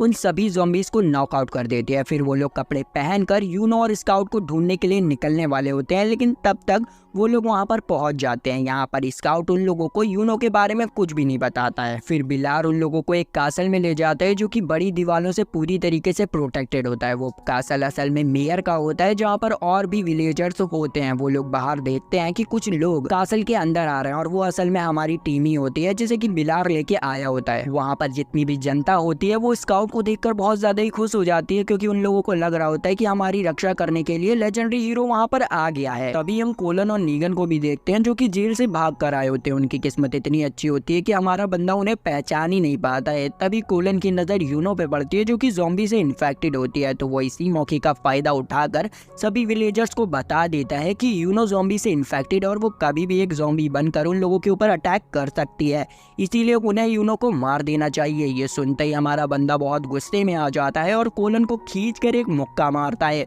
और अपनी तलवार निकालकर सभी से कहता है कि अगर किसी के अंदर हिम्मत है तो इस बंदी को छू कर दिखाओ। इतने में ही अचानक से यूनो उठती है और स्काउट के ऊपर अटैक करने लग जाती है। वो अब पूरी तरीके से ज़ॉम्बी बन चुकी होती है, पर सही समय पे एरन अपनी नेक्रोमेंसिया पावर का यूज कर उसे अपने कंट्रोल में कर लेती है और सभी को विश्वास दिलाती है कि अब यूनो किसी पर भी हमला नहीं करेगी। फिर वो लोग यूनो को लेकर कासल के अंदर आ जाते हैं। वहाँ पर एरन उन लोगों को बता देती है कि वो किस तरीके से यूनो को कंट्रोल कर रही है। फिर वो उन दोनों को एक रेड क्रिस्टल देती है जिसकी मदद से वो यूनो को एग्जामिन कर सके। तो वो दोनों एक साथ उस क्रिस्टल को टच करते हैं और देखते हैं कि यूनो के दिमाग में एक पैरासाइट जैसी चीज चिपकी हुई है, जिस पर एरन बताती है कि ये एक एंशिएंट मैजिक है जो कि एक नेक्रोमैन ही कर सकता है और अगर हमें यूनो को वापस से ठीक करना है तो हमें उस नेक्रोमैन को ढूंढना होगा और उसे खत्म करना होगा, तभी हम यूनो को वापस से नॉर्मल कर पाएंगे। ये सुनकर स्काउट तो हमारा अभी उस नेक्रोमैन को ढूंढने के लिए निकलने वाला होता है, लेकिन प्रिंसेस उसे मना कर देती है और कहती है कि हमें इतनी रात को बाहर नहीं निकलना चाहिए, हमें सुबह का इंतजार करना चाहिए। तभी हमें एरन से पता चलता है कि वो ज्यादा देर तक यूनो को कंट्रोल नहीं कर पाएगी क्योंकि उसके सोते ही यूनो के ऊपर से उसकी मैजिक का असर खत्म हो जाएगा और वो वापस से ज़ॉम्बी बन जाएगी। तो वो डिसाइड करती है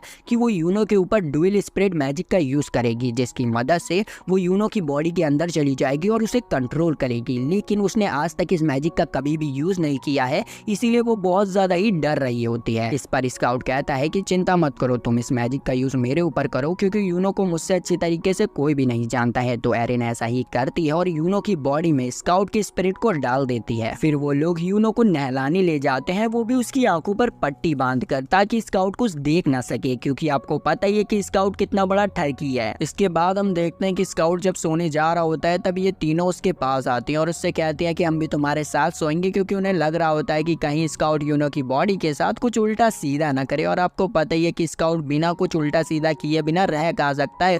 वो आधी रात को उठता है और यूनो की बॉडी के साथ कुछ ही करने लग जाता है। ये चीज प्रिंसेस देख लेती है और स्काउट को बांध देती है ताकि वो कुछ कर ना सके। इसी दौरान हम देखते हैं कि कासल की दीवार के पास एक मॉन्स्टर आता है जो कि उस दीवार को एक ही झटके में तोड़ देता है और बहुत सारे ज़ॉम्बीज कासल के अंदर आने लग जाते हैं। अब उनके कासल के ऊपर अटैक हो चुका होता है, तो हमारी टीम भी झटैक से उड़ जाती है और उन ज़ॉम्बीज से फाइट करने के लिए तैयार हो जाती है। इधर हम देखते हैं कि कोलन और नीगन भी अपनी जान बचाने के लिए उन ज़ॉम्बीज से फाइट करने लग जाते हैं, लेकिन भाई वो किसी और को बचाने की बिल्कुल भी नहीं सोचते हैं। वहीं पर मेयर को एक मॉन्स्टर पकड़ लेता है, पर सही समय पर प्रिंसेस वहां आकर उस मॉन्स्टर के ऊपर अपने बो से अटैक करती है और मेयर को बचा लेती है। तभी मेयर उन लोगों को कासल के ऊपर ले जाते हैं जहाँ पर बिल्ला इन सब चीज़ों को देख रहा होता है खड़े होकर, और फिर मेयर उन लोगों को एक वेपन रूम में ले जाते हैं जहाँ पर बहुत सारे वेपन्स होते हैं। मेयर उन लोगों को कुछ तोप चलाकर भी दिखाते हैं जिसकी मदद से वो लोग उन मॉन्स्टर से फाइट कर सके। मेयर यहाँ पर उन लोगों के सामने घुटने टेक देते हैं और कहते हैं कि प्लीज मेरी सिटी को कैसे भी करके बचा लो। इस पर एरन कहते हैं चिंता मत करो, उसे तो हम बचा लेंगे, लेकिन ये जो मॉन्स्टर है उस लाल वाले मॉन्स्टर से बहुत ज्यादा ही ताकतवर होने वाले हैं जिस मॉन्स्टर से हमने पहले फाइट की थी। तभी एरन हमारे बंदे को 2 मैजिकल स्टोन देती है जिसका यूज कर हमारा बंदा बताता है कि इस कासल में 3 मॉन्स्टर्स हैं जिनमें से एक मॉन्स्टर हमारी तरफ आ रहा है, और उसके इतना कहते ही जमीन तोड़कर एक मॉन्स्टर उनके सामने आ जाता है। तो हमारी टीम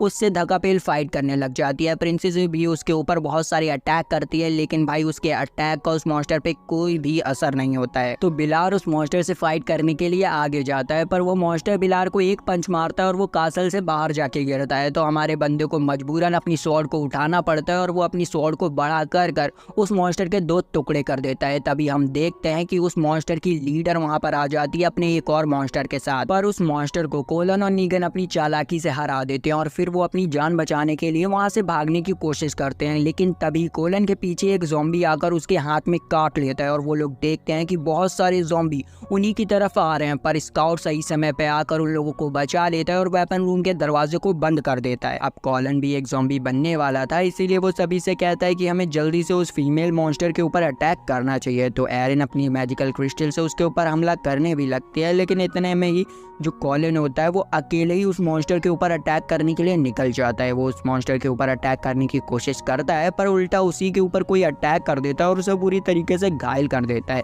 हम देखते हैं ये अटैक करने वाला और कोई नहीं डियागो होता है, जो कि उस फीमेल मॉन्स्टर का साथी होता है। और डियागो भाई बहुत ज़्यादा ही ताकतवर होता है क्योंकि उसके पास एक से ज़्यादा मैजिकल स्टोन्स होते हैं जिनकी मदद से वो हमारी टीम को ईजिली नॉकआउट कर सकता था, लेकिन वो उनके साथ खेलने की कोशिश करता है और अपनी ज़ॉम्बी आर्मी से उनके ऊपर अटैक करने के लिए कहता है। तो स्काउट अपनी तलवार की मदद से उन्हें एक बहुत बड़े चैम्बर में बंद कर लेता है, जिसे देखकर डियागो कहता है कि अब लगता है मुझे ही तुम्हें खत्म करना होगा, और ये कहकर वो अपने हाथ में एक बहुत बड़ी कुल्हाड़ी को समन कर लेता है। स्काउट यहाँ पर उसे मैनिपुलेट करने की कोशिश करता है और कहता है कि तुम मेरी पावर्स को बहुत कम समझ रहे हो ना, लेकिन तुम भूल रहे हो कि तुम उसके सामने खड़े हो जिसने कि लेजेंडरी हीरो को हराया है। इसे सुनकर भाई डियागो तो 2 मिनट के लिए शॉक हो जाता है और सोचने लगता है कि इसने आखिर लेजेंडरी हीरो को कैसे हराया। वो ये सब अपने दिमाग में सोच ही रहा होता है कि इतने में मेयर स्काउट की बग्गी लेके आते हैं और डियागो में ठोक देते हैं, जिससे कि भाई डियागो सामने वाली दीवार में जाकर चपक जाता है। यहाँ पर हम देखते हैं कि मेयर अकेले नहीं आए होते हैं, वो अपने साथ एक हीरो की टोली भी लाए होते हैं जिसमें कि भाई यूनो की बहन होती है, यूनो के फादर होते हैं और 2 लड़कियां होती हैं जिन्हें कि हम नहीं जानते हैं।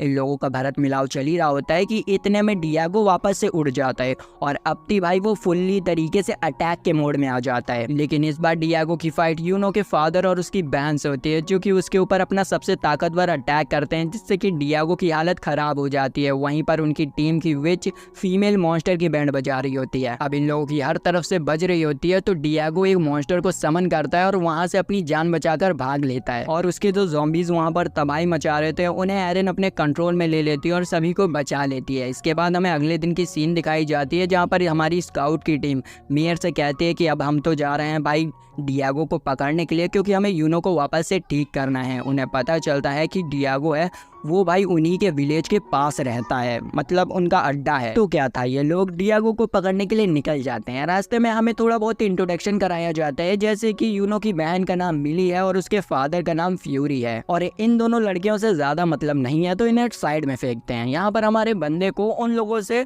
यूनो बनकर ही बात करनी पड़ रही होती है, क्योंकि उन्हें पता थोड़े ना होता है कि इन दोनों ने अपनी बॉडीज चेंज करी हैं। लेकिन जो मिली होती है उसे यूनो के ऊपर थोड़ा बहुत शक होने लग जाता है, क्योंकि यूनो की जो हरकतें थी वो हमारी स्काउट जैसी थी, क्योंकि उसकी बॉडी में असल में स्काउट ही तो था। तो वो यूनो से कहती है कि क्या तुम मेरे स्काउट को चुराने की कोशिश कर रही हो। ये सुनकर हमारा बंदा बिल्कुल शॉक हो जाता है। तभी हमें पता चलता है कि बचपन में इन लोगों ने एक प्रॉमिस किया था, जिसमें मिली ने कहा था कि वो बड़े होकर स्काउट से शादी करेगी। तभी वहीं पर हम देखते हैं कि उनके सामने एक बहुत बड़ा पत्थर आ जाता है, जो कि और किसी ने नहीं डियागो ने लगाया होता है ताकि ये लोग भाग ना सके। यहाँ पर डियागो जो होता है वो बहुत खतरनाक नेक्रोमैन होता है, जो कि एक साथ बहुत सारे डीमंस को कंट्रोल कर सकता था। वो उन लोगों के ऊपर एक बहुत बड़ा स्पाइडर छोड़ देता है, जिससे कि बचने के लिए वो लोग अपनी बग्गी को मोड़कर दूसरे रास्ते से जाने की कोशिश करते हैं। लेकिन वो जो स्पाइडर होता है भाई वो उन लोगों की बग्गी के ऊपर अटैक कर देता है, जिससे कि उनकी जो बग्गी होती है वो पहाड़ से नीचे गिर जाती है। हालांकि किसी को चोट नहीं लगती है, क्योंकि सही समय पर स्काउट अपनी तलवार से एक कुशन बना लेता है और सभी को बचा लेता है। यहाँ पर यूनो को एक लेजेंडरी तलवार यूज करता देखकर मिली तो बहुत ज्यादा ही हैरान हो जाती है, और वो यूनो से पूछती है कि आखिर तुम्हारे पास ये लेजेंडरी तलवार कैसे आई, क्या तुम एक हीरो बन चुकी हो। अब भैया उसके क्वेश्चंस को सुनकर हमारा बंदा बिल्कुल घबरा जाता है और सोचता है कि अब मैं इससे कहूँ क्या, लेकिन फिर भी वो उससे कह देता है कि वो कुछ समय के लिए लेजेंडरी हीरो साइंस की जो तलवार है उसे सिर्फ शेयर कर रहा है, जिस पर वो जो बंदी होती है वो मान भी जाती है, और फिर वो अपनी बग्गी से निकलकर बाहर का मुआयना लेने के लिए चली जाती है, बिना ये सोचे समझे कि कोई ट्रैप हो सकता है। और ऐसा होता भी है, वो एक ट्रैप में फंस भी जाती है, लेकिन वो इतनी छोटी सी होती है कि वो ट्रैप से आसानी से बच भी जाती है। तभी अचानक से उनके सामने बहुत सारा फॉग आने लग जाता है, जिस वजह से उन्हें सामने का कुछ भी दिखता ही नहीं है। असल में ये फॉग डीमंस की लीडर फैला रही होती है, जिसका फायदा उठाकर बहुत सारे डीमंस स्काउट के ऊपर अटैक कर देते हैं और उसके सभी दोस्तों को एक ही झटके में मार देते हैं। ये देखकर हमारा बंदा उनसे बचने के लिए अपनी तलवार का यूज करता है और अपने आप को छुपा लेता है। तभी उनकी लीडर भी वहां पर पहुंच जाती है और स्काउट से उसकी लेजेंडरी तलवार मांगने लग जाती है। तो हमारा बंदा बिना कुछ कहे उसको वो तलवार दे देता है, लेकिन तभी वो एक क्रीपी सी स्माइल मारता है और हम देखते हैं कि उसके जितने भी दोस्त होते हैं वो वापस से उड़ जाते हैं। असल में जब उन मॉन्स्टर्स ने इसके ऊपर अटैक किया था, इन लोगों के ऊपर अटैक किया था, तब एरिन ने अपनी मैजिकल पावर से उन डीमंस को पहले से ही कंट्रोल कर लिया था, जिसके बाद उन लोगों ने एक झूठा मरने का नाटक रचा ताकि वो लोग डीमंस की लीडर को पकड़ सकें और अपने सामने ला सकें, और उनका प्लान सक्सेसफुल हो भी जाता है। इस पर लीडर उनसे पूछती है कि आखिर तुम लोगों ने हमें सेंस कैसे किया, जिस पर हमारा बंदा अपना मैजिकल क्रिस्टल निकालते हुए बताता है कि हमने इसकी मदद से तुम लोगों को पहले से ही सेंस कर लिया था। यहाँ पर स्काउट उस क्रिस्टल को दिखाने के बहाने लीडर की बॉडी को भी देखने लगता है, जिसे कि भैया प्रिंसेस नोटिस कर लेती है, क्योंकि वो इतने दिनों से हमारे स्काउट के साथ रह रही है तो उसे पता है कि इस लौंडे की हरकतें कैसी हैं। तो वो उससे कहती है कि सुधर जा बेटा, वरना पीछे से एक लात मारूंगी, गिरेगा डायरेक्ट अपने घर। इसके बाद स्काउट का आमना सामना होता है लीडर से, जिसे देखकर वो पहचान जाता है और वो तुरंत ही उनके सामने घुटने टेक देता है, जिसे देखकर ये दोनों बहुत ज्यादा शॉक हो जाती है। अभी हमें पता चलता है कि ये जो लीडर है वो हमारे बंदे की मास्टर है, और फिर हमें फ्लैशबैक दिखाया जाता है जब हमारा बंदा वॉर में फंस चुका था और दर दर भटक रहा था। तभी उसकी नजर एक ट्रैप पे पड़ती है, जिसकी कारीगरी को देखकर हमारा बंदा बहुत ज्यादा इंप्रेस हो जाता है और सोचने लगता है कि उसे भी ऐसा ट्रैप बनाना सीखना है। उसी वक्त लीडर आती है और उसे उस वॉर से बचा लेती है, और उसके बाद वो उसे घर ले जाकर खाना वगैरह खिलाती है। जिसके बाद हमारे बंदे का कोई होता तो नहीं है तो वही उसे पालती है और उसे अपना स्टूडेंट बनाकर सब कुछ सिखाती है। इनफैक्ट वो उसे ट्रैप बनाना भी सिखाती है, जिसकी मदद से हमारा बंदा इतना बड़ा कांड कर देता है, आपको पता ही है। और इसी के साथ हमें ये भी पता चलता है कि लीडर का असली नाम एफिल है, तो अब से हम इसे एफिल ही बुलाएंगे। यहाँ पर एफिल एक चीज रिवील करती है कि वो डियागो के साथ इसीलिए काम कर रही है क्योंकि उसे ह्यूमैनिटी से बदला लेना है। एफिल यहाँ पर उन्हें ये सब बताती है और उसके बाद वो सीक्रेट स्वॉर्ड लेकर वहाँ से जाने लगती है। इसी बीच से स्काउट उसे बताता है कि तुम इस स्वॉर्ड को तो लेकर जा रही हो, लेकिन जब तुम इस स्वॉर्ड को एक्टिवेट करोगी वैसे ही तुम्हें 440 वोल्ट का झटका लगेगा, क्योंकि मैंने उसमें एक इलेक्ट्रिक पिन लगा दी है। ये सुन के ही वो लड़की उस तलवार को अपने से दूर फेंक देती है और सभी के सामने अपनी हार स्वीकार करती है। यहाँ पर हम देखते हैं कि वो उनसे कहती है कि तुम्हारी बग्गी पूरी तरीके से टूट चुकी है, मैं एक मैकेनिक को जानती हूँ जो कि तुम्हारी बग्गी को ठीक कर सकती है। हमारा बंदा बहुत ज़्यादा खुश हो जाता है कि एफिल भी अब उनकी टीम में आ चुकी है। फिर हम देखते हैं कि एफिल अपने मकड़े पे सवार होकर उन लोगों को उस मैकेनिक के पास ले जा रही होती है। फिर कुछ देर के सफ़र के बाद वो लोग अपने डेस्टिनेशन तक पहुंच जाते हैं। वहाँ पर वो लोग उस बूढ़े मैकेनिक से बात करने की कोशिश करते हैं, लेकिन वो एड़ा इंसान साफ इनसे मना कर देता है कि यहाँ पर कोई भी काम नहीं होता है। ये सुनकर एफिल तो वहाँ से जाने भी लगती है, लेकिन हमारा बंदा उससे चिल्लाते हुए कहता है अरे यार काम कर दे यार ये सब। तो फिर वो लोग थोड़ा बहुत तिड़म झाम लगाते हैं और पीछे के दरवाजे को खोलकर उसके घर के अंदर घुसने की कोशिश करते हैं। भैया हम देखते हैं कि वो जो मैकेनिक होता है वो एक बूढ़ा इंसान होता है और उसकी आंखें कमज़ोर होती हैं, लेकिन उसकी जो पकड़ होती है भाई वो बहुत ज़्यादा मजबूत होती है, जो देखकर आप समझ ही सकते हैं। यहाँ पर हमें पता चलता है कि ये जो बूढ़े बाबा है वो लेजेंडरी हीरो सायन के ग्रैंडफादर है, जो कि यूनो की बॉडी में स्काउट को आराम से सेंस कर पा रहे होते हैं। हमारा बंदा यहाँ पर डायरेक्ट मुद्दे पे आता है और उन्हें अपनी बग्गी की हालत के बारे में बताता है, जिस पर वो कहती हैं कि उस बग्गी को ठीक करने में कम से कम 2 दिन लगेंगे। जिस पर हमारा बंदा उनसे कहता है कि प्लीज़ हमें बहुत जल्दी अपने मिशन पर निकलना होगा, इसीलिए इसे जल्दी से कर दीजिए। वहीं पर हमें प्रिंसेस को दिखाया जाता है जो कि बैठे ही बैठे चंद मिनटों में मैकेनिकल मैनुअल की बुक को पूरी पढ़ जाती है, जो देखकर दद्दू उससे बहुत ज़्यादा इम्प्रेस होते हैं और उससे कहते हैं कि यहाँ पर जितनी भी बुक रखी हुई है उन सबको तुम पढ़ डालो, जिससे कि मैं बहुत जल्दी से तुम्हारी मदद से उस बग्गी को तैयार कर पाऊंगा। तो हमारी जो बंदी होती है वो अपने काम में लग जाती है और उसी के साथ एरिन भी बुक पढ़ने में लग जाती है ताकि वो यूनो को वापस से ठीक करने का कोई नया तरीका ढूंढ सके। इसी बीच स्काउट मिली से उसकी स्वॉर्ड के बारे में पूछता है, क्योंकि वो सीक्रेट स्वॉर्ड से बहुत ज़्यादा सिमिलर दिख रही थी। तो वो उससे कहता है कि क्या ये स्वॉर्ड भी हेल गेट को बंद कर सकती है, जिस पर मिली के फादर फ्यूरी उसे साफ मना कर देते हैं और उसे बताते हैं कि असल में ये जो स्वॉर्ड है वो एक आर्टिफिशियल स्वॉर्ड है और इसे लैब में बनाया गया है, इसीलिए ये ऐसा कुछ भी नहीं कर सकते हैं। उनकी इन बातों को सुनकर एफिल बीच में बोलती है कि वैसे भी तुम इन छोटी मोटी तलवारों को लेकर डियागो का सामना नहीं कर सकते हो, वो बहुत ज्यादा ही ताकतवर है, वो अपने एक ही मैजिक से सैकड़ों डीमंस को कंट्रोल कर सकता है, इसीलिए तुम्हारा कोई सवाल ही नहीं उठता है उसके सामने टिकने का। ये सुनकर हमारा बंदा पहले तो थोड़ा सा घबरा जाता है, लेकिन फिर वो अपना रोला जमाने के लिए बड़े मुस्कुराते हुए कहता है कि नहीं मैं उसे हरा लूंगा और वैसे भी वो मेरे सामने नहीं टिक पाएगा, मैं लेजेंडरी हीरो हूँ। और ये कहकर वो एफिल के बगल से बड़े चौड़ में निकल जाता है। अब आपको क्या लग रहा होगा कि एक जगह बैठकर हमारा बंदा थोड़ा घबराएगा, डरेगा, लेकिन ऐसा कुछ भी नहीं था। वो कोने में जाता है और यूनो की बॉडी को सॉक्स पहनाने लग जाता है। हाँ, आप सही कह रहे हैं, मतलब दुनिया जाए भाड़ में लेकिन ठरक नहीं जानी चाहिए बंदे की। स्काउट यहाँ पर अपने मजे ले ही रहा होता है कि इसी बीच ये तीनों लड़कियां वहां पर आ जाती हैं और एरिन स्काउट को बताती है कि उसके पास एक तरीका है जिसकी मदद से वो यूनो की बॉडी से यूनो की सोल को अलग कर सकती है, लेकिन उसके लिए उसे सबसे पहले यूनो की बॉडी से स्काउट की सोल को निकालकर हीरो की बॉडी में डालना होगा। तो वो सबसे पहले यही करती है और यूनो की बॉडी से स्काउट की सोल को निकालती है और हीरो की बॉडी में डाल देती है। फिर वो वापस से एक स्पेल करती है यूनो की बॉडी के ऊपर, जिससे कि वो यूनो की बॉडी से यूनो की सोल को निकाल देती है और उस सोल को ये सभी लोग देख पा रहे होते हैं। और फन फैक्ट तो ये भी है कि वो जो बूढ़े बाबा हैं वो भी उस बंदी को देख पा रहे होते हैं। तभी सीन शिफ्ट होती है किंगडम की तरफ, जहाँ पर सिल्विया को स्काउट का लेटर मिल चुका होता है और उसके लेटर को पढ़कर वो बहुत ज़्यादा ही गुस्सा कर रही होती है क्योंकि स्काउट ने उसके रिक्वेस्ट को साफ इनकार कर दिया होता है।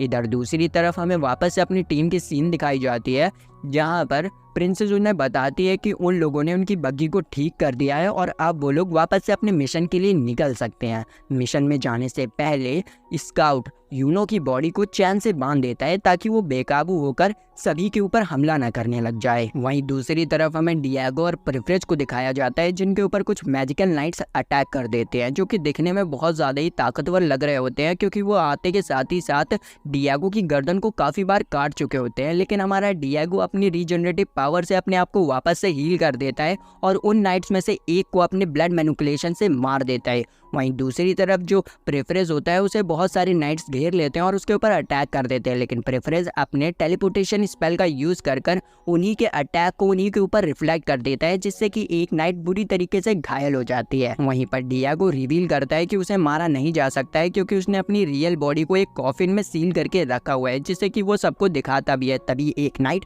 उसके एक हाथ को काट देता है, लेकिन हमारा बंदा वापस से अपने हाथ को रीजनरेट करता है और उस नाइट को ऊंचाई से नीचे फेंक देता है। फिर वो अपनी रियल बॉडी को अनसील कर देता है, जिसे देखकर वहाँ पर जितने भी लोग होते हैं काफ़ी ज़्यादा ही डर जाते हैं। यहाँ पर हम देखते हैं कि जो किंग होते हैं वो भी एक स्पेल की मदद से वहाँ की पूरी फाइट को देख रहे होते हैं और वो भी उस मॉन्स्टर को देखकर काफ़ी ज़्यादा ही घबरा जाते हैं और सिल्विया से कहते हैं कि हमारे पास जितनी भी सेना है उसे लेकर जल्दी से डिएगो के मेंशन में चलो, हमें उसे ख़त्म करना होगा। उसी समय हमारे जो मेयर होते हैं वो वहाँ पर पहुँच जाते हैं और वो किंग से उनके विलेज को बचाने की रिक्वेस्ट करने लगता है। वो किंग को अपने विलेज की सारी सिचुएशन के बारे में बता देता है और वो ये भी बताता है कि स्काउट भी डिएगो को हराने के लिए निकल चुका है। मेयर यहाँ पर अपने घोड़े के साथ किंग के सामने घुटने टेक देता है और रिक्वेस्ट करने लगता है उनके विलेज को बचाने के लिए। ये देखकर किंग का भी दिल पिघल जाता है और वो इस बात के लिए मान जाते हैं। इसी बीच सिल्विया किंग से कहती है कि हमारी छोटी सी सेना ही उनसे लड़ने के लिए काफ़ी नहीं है, वो लोग बहुत ज़्यादा ही खतरनाक इंसान है, इसके लिए हमें कैविल की ज़रूरत पड़ेगी क्योंकि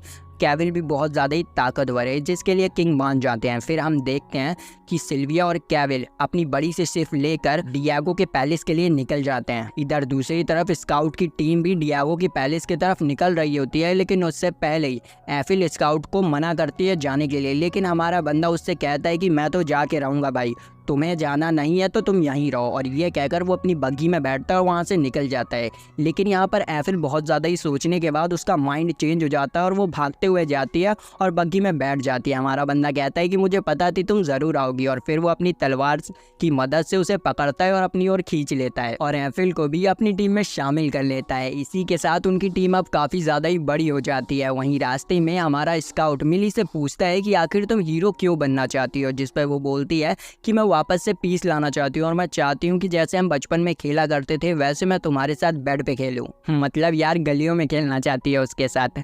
तभी एफिल उन्हें बताती है कि वो लोग डिएगो के टेरिटरी में पहुंच गए हैं और जैसे ही वो उनकी टेरिटरी में एंटर करते हैं वैसे ही उनके ऊपर अटैक होने लगते हैं। यहाँ पर सिल्विया उनसे कहती है कि हमें शील्ड की ज़रूरत है। तो हमारा जो स्काउट होता है वो अपनी तलवार की मदद से अपनी बग्गी के सामने एक बहुत बड़ी शील्ड बना लेता है, जिससे कि वो आसानी से उसकी टेरिटरी में एंटर हो जाते हैं। वहां पहुंचते ही एफिल अपना असली रंग दिखाती है और सभी मॉन्स्टर्स के सामने स्काउट के सर पर अटैक कर कर उसे बेहोश कर देती है। फिर वो उसकी बॉडी को उठाकर कासल के अंदर ले जाने लगती है। यहाँ पर हमें पता चलता है कि एफिल ने कोई धोखा वोखा नहीं दिया है। असल में ये सब एरन की एक प्लानिंग है, जिसमें कि उसने स्काउट की सोल को वापस से उसकी बॉडी में डाल दिया है और वो लोग मिलकर अंडरग्राउंड के रास्ते से कासल के अंदर जा रहे हैं। यहाँ पर स्काउट की जो बॉडी है वो काफी दिनों से कॉफिन के अंदर बंद थी, जिस वजह से स्काउट को चलने फिरने में थोड़ी दिक्कत हो रही होती है, लेकिन वो कैसे भी कर अपने आप को संभालता है और अपनी मंजिल की तरफ आगे बढ़ने लगता है। तभी आगे पहुंचने पर उन्हें दो छोटे छोटे मॉन्स्टर मिलते हैं, जिन्हें की स्काउट आराम से हरा देता है और फिर वो एरन की मदद से अपनी और एरन की सोल को उन मॉन्स्टर्स में ट्रांसफर कर लेता है, जिससे कि कोई भी डीमन उनके ऊपर शक न कर पाए। और ऐसा हो भी रहा होता है, एक भी डीमन उन्हें पहचान ही नहीं पाता है। तो फिर वो दोनों लेडी डीमन के पास जाते हैं और स्काउट हमारा उन्हें अपने ठरकी थॉट्स के बारे में बताने लगता है, जिन्हें सुनकर डीमन को भी उनमें बहुत ज़्यादा ही इंटरेस्ट आने लग जाता है। तो हमारा बंदा उनसे कहता है कि अगर आपको मेरे थॉट्स के बारे में और भी अच्छे तरीके से जानना है तो मेरे सर पे जो आप लाइट देख रही हैं इस पे टच कीजिए, जिससे कि आपको मेरी इमेजिनेशन के बारे में फुल पता चल जाएगा। और भैया वो जो डीमन होती है हमारे बंदों की बातों में आ भी जाती है और उसके पास आकर उसकी लाइट को जैसे ही टच करती है, उसी का मौके का फ़ायदा उठाकर हमारा बंदा उसको नॉकआउट कर देता है। इतने में ही जो हमारी एरन होती है वो वापस से अपनी ओरिजिनल बॉडी में आ जाती है। यहाँ पर स्काउट लेडी डीमन को मारने ही जा रहा होता है कि तभी वहाँ पर प्रेफरेंस आ जाता है और लेडी डीमन को तो बचा ही लेता है और उसी के साथ स्काउट की जो डीमन बॉडी होती है उसे अपने डार्क पोर्टल में घुसा के मारने लगता है। लेकिन उसी समय हमारी जो एरन होती है वो वापस से स्काउट की सोल को उसकी बॉडी में डाल देती है। यहाँ पर हमें पता चलता है कि जो प्रेफरेंस है वो एरन का सगा भाई है और यहाँ पर वो एरन को एक हीरो की टीम में देखकर बहुत ज़्यादा ही हैरान होता है और एरन से पूछता है कि आखिर तुम इन लोगों के साथ क्यों हो। जिस पर एरन उन्हें बताती है कि वो पीस चाहती है और वो डियागो को हराना चाहती है। जिस पर वो कहता है कि तुम एक नेक्रोमैन होकर इन इंसानों का साथ क्यों दे रही हो, हम भी पीस चाहते हैं, लेकिन हम इन इंसानों को ख़त्म कर देंगे और फिर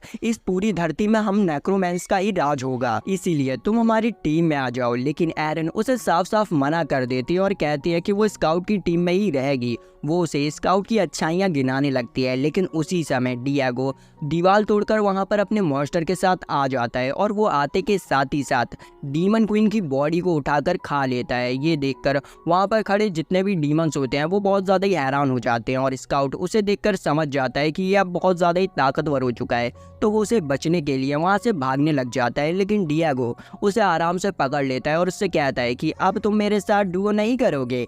जिस पर हमारा बंदा उससे कहता है कि मैं तुमसे फाइट कैसे कर सकता हूँ, मेरी स्वॉर्ड तो तुम्हारी इस दोस्त ने ले ली है। तो डियागो के कहने पर जो प्रेफरेंस होता है वो स्काउट को उसकी स्वॉर्ड वापस दे देता है। फिर हम देखते हैं कि वो लोग डियागो के मेंशन के सबसे टॉप पे होते हैं और वहाँ पर इन लोगों की फाइट स्टार्ट हो जाती है। हमारा स्काउट उसके ऊपर अपनी तलवार से अटैक करता है, लेकिन डियागो उसके अटैक को आराम से डॉज कर देता है और उसके पीछे आकर उसे एक जोरदार किक मारता है, जिससे कि स्काउट दूर जाके गिरता है। डियागो उसके ऊपर दूसरा अटैक करने के लिए बढ़ता है और उससे कहता है कि बस तुम्हारे अंदर इतना ही दम था। इस पर हमारा बंदा कहता है कि अभी तुमने मेरा दम देखा ही कहाँ है। और उसके इतना कहते ही डियागो के नीचे की जो जमीन होती है वो टूट जाती है और डियागो अपने मॉन्स्टर के साथ नीचे गिर जाता है और नीचे एफिल की पूरी टीम उसके ऊपर अपने थंडरबोल्ट से अटैक कर देती है ताकि वो कमज़ोर हो सके और इतनी देर में ही हमारा जो बंदा है वो वापस से रिकवर कर सके।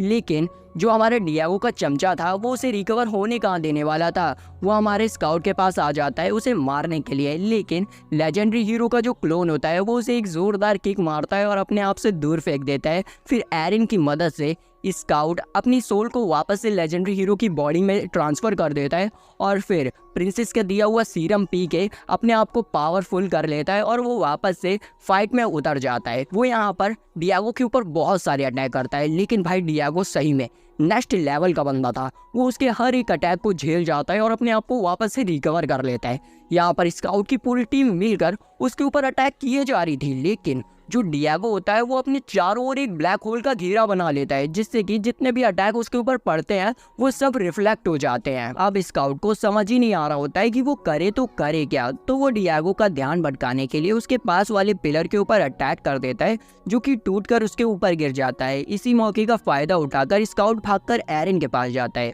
और उससे पूछता है कि तुम भी तो एक नेक्रोमैन हो, तुम्हें तो पता होगी इस बीस्ट की कमजोरी। तो हमारी बंदी बहुत ज़्यादा ही सोचती है और उसे याद आता है कि एक लेजेंडरी नेक्रोमैन के सर पर एक कोर होता है जिसे डिस्ट्रॉय करने से वो मर सकता है। तो हमारे बंदे को वो ये सब बता देती है। हमारा बंदा अब उसकी कमजोरी जानने के बाद बड़े चौड़ में भागते हुए उसके पास जाता है अटैक करने के लिए, लेकिन अचानक से वो बीच रास्ते में ही गिर जाता है।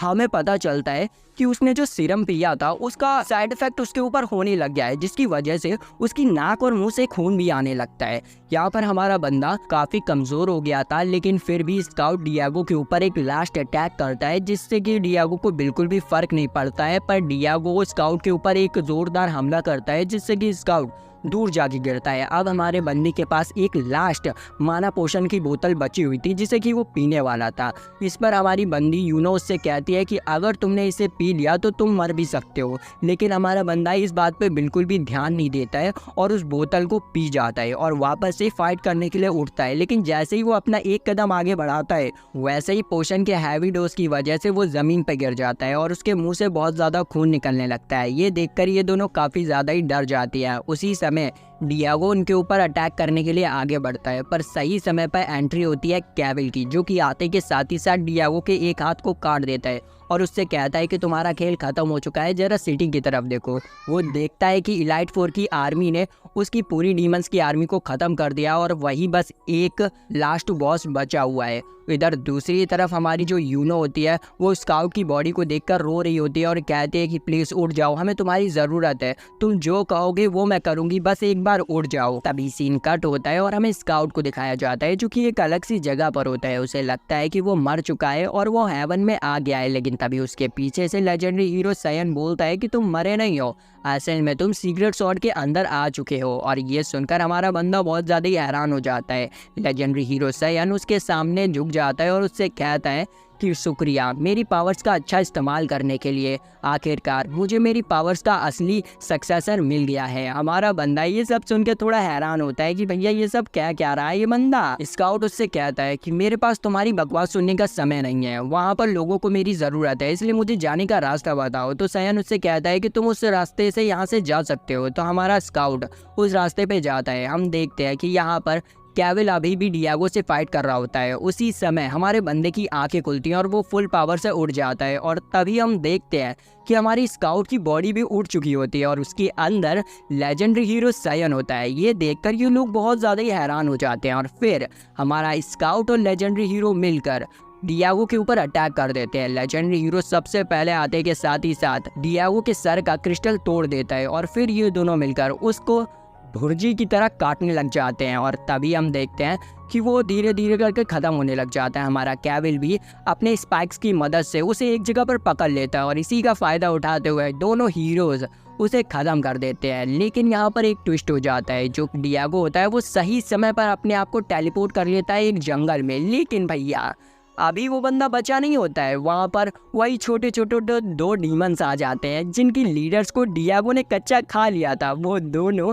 अपनी कातिल निगाहों से हमारे बंदे की बैंड बजा देते हैं और इसी के साथ हमारी टीम इस वॉर को जीत जाती है और हमारी यूनो जो होती है वो वापस से अपनी बॉडी में आ जाती है। अब जैसा यूनो ने हमारे स्काउट के साथ वादा किया था वो वैसा करने के लिए स्काउट के रूम में पहुँच जाती है और भैया वो पूरी तरीके से उसी चीज़ के लिए तैयार हो जाती है। लेकिन वो एक चीज़ भूल जाती है कि जो हमारे स्काउट की बॉडी में सोल है वो हमारे स्काउट की नहीं है, असली में लेजेंडरी हीरो की है। जब उसे इस बात का एहसास होता है तो भाई वो अपनी इज्जत को बचाने के लिए वहाँ से भाग जाती है। फिर हम देखते हैं कि स्काउट हमारा वापस से अपनी बॉडी को चेंज कर लेता है और अपनी असली बॉडी में ये दोनों ही आ जाते हैं। इसके बाद हमारा जो लेजेंडरी हीरो होता है वो उससे कहता है कि क्या तुम हमारे साथ चलना पसंद करोगे हेल गेट को बंद करने के लिए, जिस पे हमारा बंदा मान जाता है। और अब की जो हमारी फाइट होगी वो बहुत ज़्यादा ही बड़े मॉन्स्टर से होने वाली है और इसी के साथ the legendary hero is dead का सीजन नंबर 1 खत्म हो जाता है। तो वीडियो आज की बस इतनी ही थी, मिलते हैं नेक्स्ट वीडियो में, बाय बाय।